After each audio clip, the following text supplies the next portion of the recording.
Hey people, Sseth here. I broke my microphone again. These lines come directly from a $10 webcam. Elin has reached early access. This is the equivalent of the CIA putting crack in black neighborhoods, but for the neurodivergent community. Elin is a game where I imprison the elderly, turn them into livestock, and have them lay eggs to make a new generation of senior citizen. Naturally, every grandpa starts off as a baby, needs to be breastfed by other grandpas until they come of age, and fed a staple diet of pastured hay to grow old and brittle. At which point, I mount them to a wheel of pain to generate electricity, so I can power my lights and watch Sailor Moon. I have a lack of beds, so there's a tower of pensioners stacked on top of each other every night. Each day, my population explodes, as a hot spring incubates faster than an actual womb, and each day it contracts, as I put a for sale sticker on Grandpa's forehead. Legally, I have a license. Morally, I pay the church. In the same fashion as Bill Gates tortures his body double every day to evade karma, as long as I buy a letter of indulgence, I can sell 20 pensioners and still work off my karmic debt. I'm an upstanding citizen. They are untouchables, and I will not reincarnate into a water bug. But first, a message from our sponsor.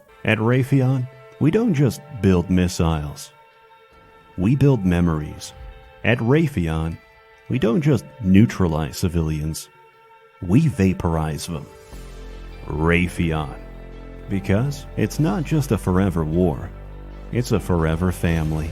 As the successor to Eloda, which I reviewed over 7 years ago, Elin is a sandbox adventure like no other. Build a base, open your mailbox, receive spam in the form of a suicide bomber, cultivate 3 billion crop strains for testosterone, open a tourist trap and scam them for terrible prices, deliver vomit and feces for children's birthdays, poison unsuspecting townsfolk, get engaged to your child bride, send her to be stoned at the gallows, pickpocket her engagement ring, marry a slime instead, play music, get shot dead because they didn't like your performance, bake bread by nuking raw flour, wish for a Glock 17, receive a railgun, read Goblin Smut to learn their weakness, throw your smut in the trash can and make the trash pregnant, punch a hermit crab for so long it levels up, enjoy hallucinations. Get cursed. Realize the cursed item you're wearing is made of food and eat it directly from your body. Get jumped by a pack of cows. Comply with their demands and brush their fur. Capture a bomb rock and host it as a parasite. Use its suicide attack to strip mine dungeons. Buy a tent. Use a paper material hammer to turn it into a portable pocket plane. Worship every god. Receive their apostles and artifacts. Abandon every single one of them. Roll a succubus and prostitution max your way to insane stats. Murder someone's son in cold blood. Bake their meat into a rotisserie chicken. Shit out a dream larva and blend it into the food. Feed it to their parent and make them fall in love with you. Make everyone love you so hard you recruit the entire city. Turn the king into a broomstick and ride him as he calls me a fat ass and tells me to lose weight. Whip him until he turns to prostitution. Some may describe Elin as a bizarre Japanese fantasy where you enact outlandish policies such as human rights or a mandate for everyone to wear panties. But that's not fully accurate. It's about paying tax. The karmic weight of missing my monthly tax deadline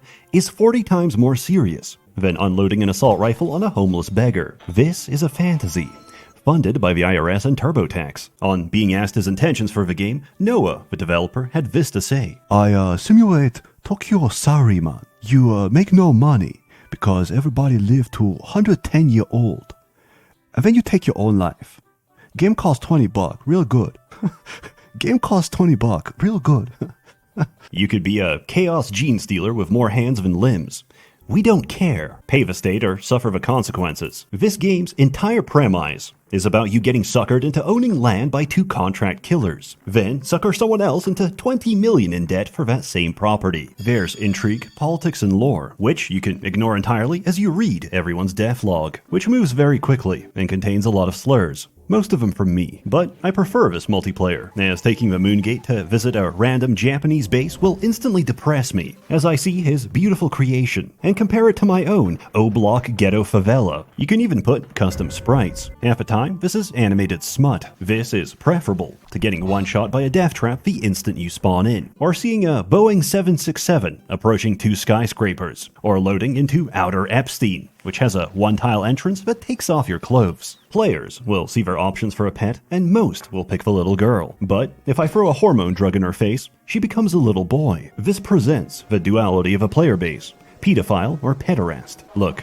This is a setting where the surface went extinct and got repopulated by a cosmic mushroom, whose only reference point for how biology works is Japanese doujins. That's why everyone lays eggs, because he didn't know any better. Everything is an opaque, esoteric mechanism with poor documentation, which the community abuses and exploits until Noah figures out a hotfix or workaround for their shenanigans. This is ignoring the fact that half a game is designed to troll you. Pick an innocent menu option to auto-pick up fish. Die instantly because you picked up a whale. Drink from a water source. Mutate horrifically. Play on permadeath. Slip on a banana peel in the Village of Atonement and lose everything. Get AIDS. Catching Ephor disease is a natural part of gameplay and progresses if left untreated. How do you do that? By playing basketball. To cure your magically inflicted AIDS, you must become Michael Jordan. The casino chips you earn can then be used for higher stakes gambling. This game is a constant gaslight. I came into this expecting fun. Now I'm paying tax and addicted to slot machines. I hope you didn't take an oath before starting your character, because the blackjack table is rigged. Save scum your way to the cure and live life as normal. There are alternatives, but that requires kidnapping little girls. Memes aside, what is this? It's single-player RuneScape with no level cap, and a crafting system that lets you recreate nearly everything you see. Towns, winter hot springs, beach resorts. You can even walk off a shore and build underwater. Everything builds into something, which can be dismantled to make everything else. Material alchemy is an art form, which lets us mine out entire dungeons and turn copper to cocaine. Nothing I say is an embellishment. I throw alcohol at my blue eyes white dragon, have sex with it, and end my turn. Understanding esoteric systems by absorbing every wiki article is the bulk of your experience. You don't have to know Japanese, but they're more informative than the porn-sick groomers that make up this game's English community, which is why they're partitioned away in an apartheid state. First starting off, any race or class is viable, and the possibilities are endless. You're a fat, ugly Polish whore. Or you're, I don't know, Jewish person. You're a black person. You're a rapist. A Wraith Executioner can use mana as a second health bar. Combine this with worshipping Itzpalt or Hiromi, and you have an infinite health bar. Chaos Shape Inquisitor lets you save scum for hours, and ask if it's truly worth it, as you enter the void and get soundballed repeatedly. Or, if you're a masochist, you can pick Snail Tourist and put on permadeath. Everything now costs twice as much, but the trade-off is that salt kills you. My Jury Warrior isn't meta. Her perk is garbage, and ultimately, it doesn't matter, because I bring a small army wherever I go. Do not feel limited by your choices. With enough investment, you can make anything work. Your objective is always the same. Get stronger by getting richer, so you can get even stronger to get even richer. Material capital will fuel your physical sociopathy. There's an infinite number of ways to do this, and these are simply suggestions. Invite residents to work your land and perform jobs and hobbies, such as gaming, gambling, gacha, prostitution, and self-harm. Set up delegated farming and automate crop rotations for passive income. Grow honey, turn it into wine. Grow mushrooms, turn it into wine. Catch fish, turn it into wine. Get paid a salary because people want to visit. Not for my impressive displays, but because I've stolen incredibly expensive panties from different NPCs. The main way of getting stats is eating food. Thus, our only obstacle is our stomach. So, we apply the secret teenage girl technique of vomit maxing. We eat, we throw up, and then we eat even more, as we watch our maid pick up vomit like the peasant she is. It's hard to gauge these values. Luckily, there's a variety of graphical and gameplay mods to augment your experience. Automate tasks, and replace sprites with the horniest combait you've ever seen. Ampreg Scott the Woz milking machine?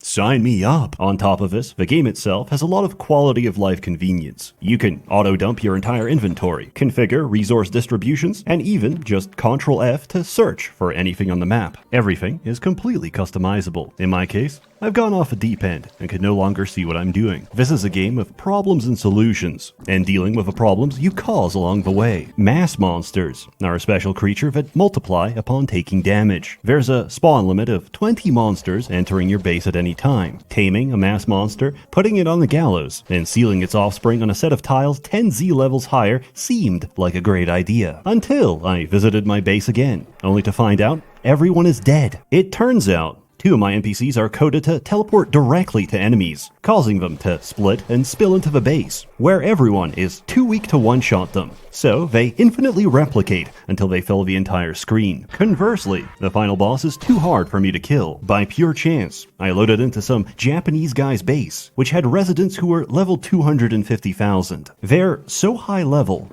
they take 30 steps for each of mine, which they spent on gambling, drinking, vomiting, and passing out at high velocity. I fed them aphrodisiacs, and one of them laid an egg. Microwaving an egg has a chance of exploding, which is incredibly funny in the middle of an orphanage. Explosion strength is tied to quality, and this one is 2,773. I heat the egg, and one-shot Inos, my party, and myself. This might seem ridiculous, but the Japanese have already killed him with a beach ball and a banana peel. NPCs hold beach balls in their inventory when thrown at, and this one was modified by several thousand cursed scrolls of flying to weigh 10,000. So when Ino spawns in and charges, he slips in the banana peel and is crushed to death. The world is your autism playground. Join all the guilds, learn all the skills, whip pensioners on your cotton plantation. It's your fantasy. Now back to work, Cracker. I'm not here to tell you that unless you've got insanely high taming and throw love potions at a spiral king deep in the void so you can feed that breast milk to a chicken, so you can genetically engineer him into the strongest creature in the game,